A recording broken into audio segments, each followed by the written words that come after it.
Welcome. In the past 2 years, there have been multiple relief, stabilization, and recovery initiatives from both the federal government and Vermont in support of early childhood education. Each one came with its own guidelines and requirements, and it's been a lot to navigate. Today, I'm talking with Lawrence Miller from Five Vines Consulting. He's going to refresh us on the timelines, the processing, and best practices on each of these initiatives. Lawrence, let's begin with the PPP and EIDL loans. They were the first to be offered, and some programs may still be working to wrap them up.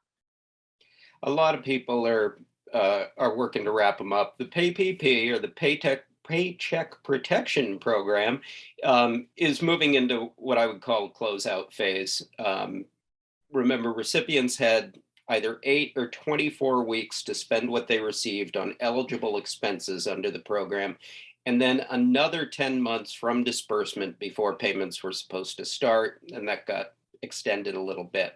So I think at this point, everyone should be eligible to apply for forgiveness. And I know of at least one bank that has already helped all of its PPP customers through that forgiveness process. If anyone watching this has not begun the forgiveness process, they should be in touch with their lender to get it done. A few lenders are directing people to the SBA's direct forgiveness portal, but start with the lender. That's where you got the money, go back to them. They can be a huge help. They've been doing this with other people, and they can really shorten your process and answer all your questions. In the very rare cases that borrowers are not eligible for complete forgiveness, they will begin to pay it down. It'll term out, and you'll start principal and interest payments. But you should get through the forgiveness process as soon as possible to minimize those payments. If you get partial forgiveness, those payments will be a lot smaller because they'll just be on the residual balance. As a reminder, also, we recommend folks maintain a file of everything to do with their PPP for several years, including copies of the receipts and payroll records showing how it was spent. More information is on the SBA website. Search PPP forgiveness, and you'll find it in the top of your search results. EIDL, the SBA's Economic Injury Disaster Loan Program, is also moving into the repayment phase. Now, this is a standard program under the SBA that was adapted to the pandemic. And this program transition is going to be active for a long time. Where PPP was mostly forgiven, EIDL had a maximum $10,000 grant component, and the rest is repaid over 30 years at a low interest rate. EIDL just stopped accepting new applications at the end of last year, and the SBA will continue to consider increase requests up to 2 years after the loan origination date while the money lasts. So if folks got an EIDL loan, still have an unmet need, and are eligible for an increase, they should explore that option. The deferral period is 2 years from disbursement, so the very first COVID-19 EIDL payments are starting in March. Again, we recommend maintaining an audit file for a few years. If you get into a situation where you'd rather repay the EIDL, there's no prepayment penalty. But if you do have EIDL money that's unspent, I'm kind of recommending, with the low interest rates that are associated with this, that you keep that on hand. We're still seeing things develop related to the pandemic and related to other challenges. And I'd hate to see people give up some working capital that could become really important for a 3.75% interest rate. That is important, Lawrence. Thank you. I didn't realize EIDL was still an option. I'm really happy to know that. It's only an option if you can increase your loan amount, but it is an option for some people. So after that, we had CARES and CRSA and ARPA Act. Tell us about those. A lot of acronyms, and fundamentally, this is all funding what we have thought of as the Stabilization Grant Program. Let's start with ARPA.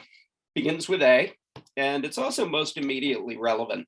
The American Rescue Plan Act was a big stimulus bill passed in March of 2021.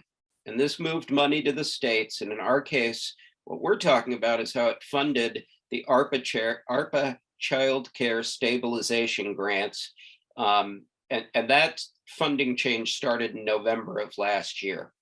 These are available from the Child Development Division of the Department for Children and Families, and it covers personnel, rent, PPE, personal protective equipment, pandemic equipment and supplies, and importantly, mental health support for children and their families and for employees. That was new with the ARPA funding, and I think it's incredibly important. This has been a long haul. It's been very challenging for people, and that mental health component, I think, is really important. The program pays monthly, and it's expected to be active through November of this year under current funding. So if programs are not enrolled, they should check their eligibility at dcf.vermont.gov/ARPA childcare stabilization. Well, search DCF ARPA childcare stabilization. That would be the easiest way to find it.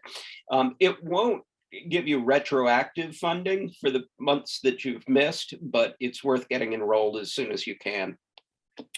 CRSA was the Coronavirus Response and Relief Supplemental Appropriation Act signed in December of 2020. This is relatively small. In Vermont's case, it was $12.2 million, though. That's a lot of money. And it supported the stabilization program last summer. So it extended the CARES Act, which we'll get to next.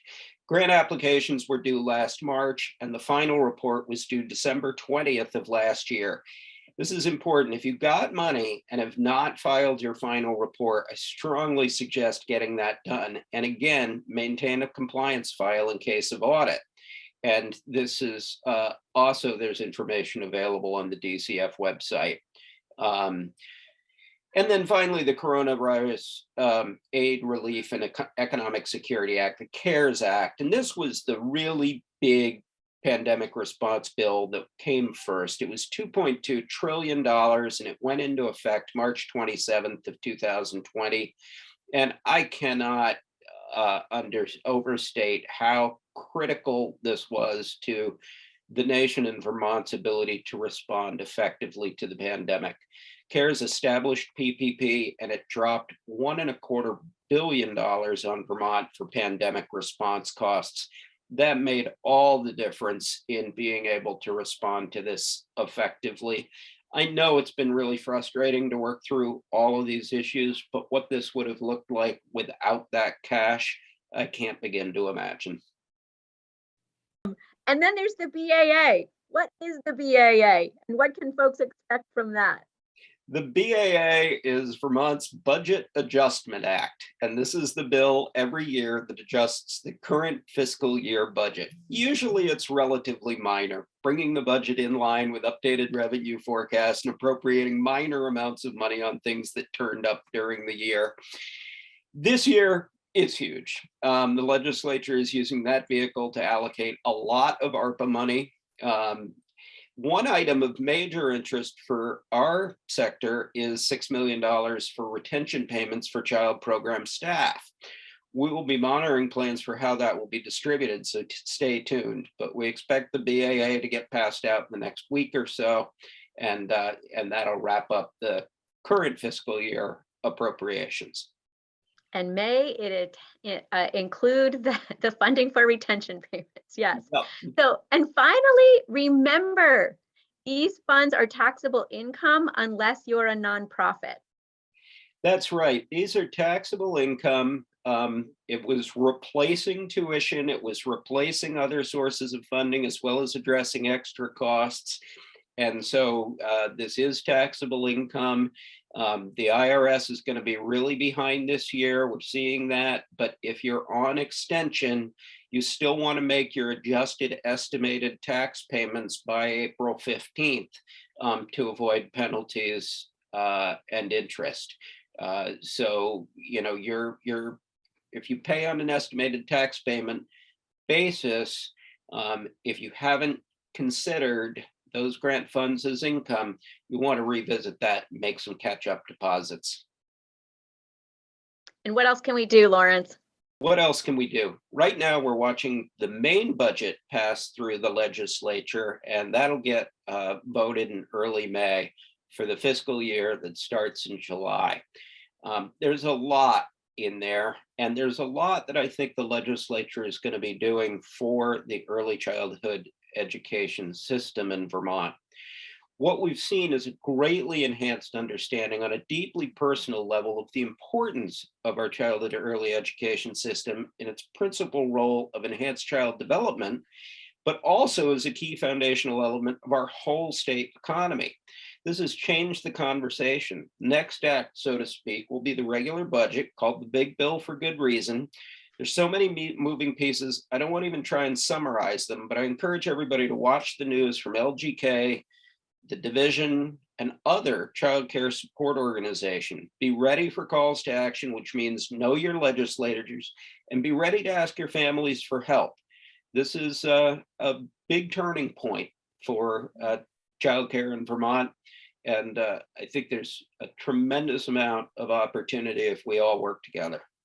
Mm-hmm. So true. I really appreciate your call to action. I encourage and invite all of you to send your stories, activate your families to share their stories. And thank you, Lawrence, for sharing your knowledge and expertise with us today. You're welcome. It was great to see you again.